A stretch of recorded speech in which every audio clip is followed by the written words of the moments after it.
Justice Department's antitrust case accuses the financial services giant of using its size and dominance to stifle competition in the debit card market, penalizing merchants and banks who don't use Visa's own payment processing technology to process transactions. We allege that to maintain this monopoly power, Visa deploys a web of unlawful anti-competitive agreements to penalize merchants and banks for using competing payment networks. Attorney General Merrick Garland says the suit claims Visa's power allows fees far greater than what it could charge in a competitive market, and merchants and banks then pass costs on to consumers, affecting the price of nearly everything.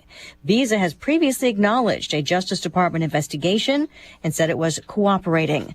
A cybersecurity executive lands on the Capitol Hill Grill at a hearing over a widespread outage. A CrowdStrike senior vice president, Adam Myers, began with an apology for the July 19th outage that crashed systems, canceled flights, and medical procedures worldwide. He also pledged, "We are determined to prevent this from ever happening again." Chair of the House Homeland Security Subcommittee on Cybersecurity and Infrastructure, Andrew Garbarino of New York, said the internal outage makes one consider. Routine update could cause this level of disruption. Just imagine what a skill-determined nation-state actor could do. Estimates show about 8.5 million devices globally were affected by the faulty update. Fox's Gernal Scott. Former President Trump proposing tax breaks for U.S.-based manufacturers. The centerpiece of my plan is for a manufacturing renaissance, which will be a 15% made in America tax rate. Rallying in Georgia today, while Vice President Harris plans an economic speech tomorrow in Pennsylvania.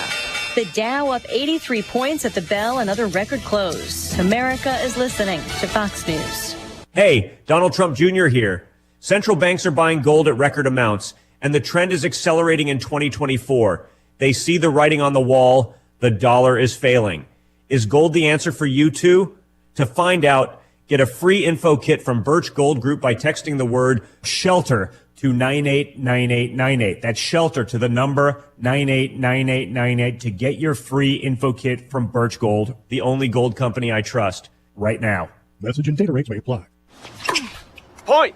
Hey, you okay? You don't normally miss those shots. I just haven't been as regular lately, and it's making me feel sluggish. You should try Metamucil. It's been a game changer for me. Metamucil's plant-based psyllium fiber helps trap and remove the waste that weighs you down. Ace! You're moving better than you were last week. Definitely. Metamucil keeps you moving.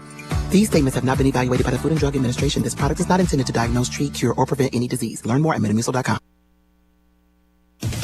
President Biden is rallying global partners to reduce fentanyl deaths in the U.S. and around the world. The deadly opioid epidemic is a national security threat, President Biden says, that requires global action. Drug manufacturers and cartels continue to adapt their practices, develop new chemicals, move fast to evade our efforts.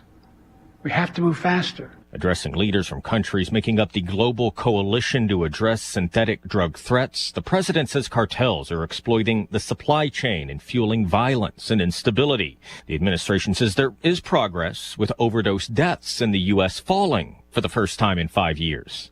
Jared Halpern, Fox News. Widespread preparations underway for Tropical Storm Helene, named earlier today in the Caribbean, but expected to intensify as it heads for the Gulf Coast. Here along the barrier islands of Franklin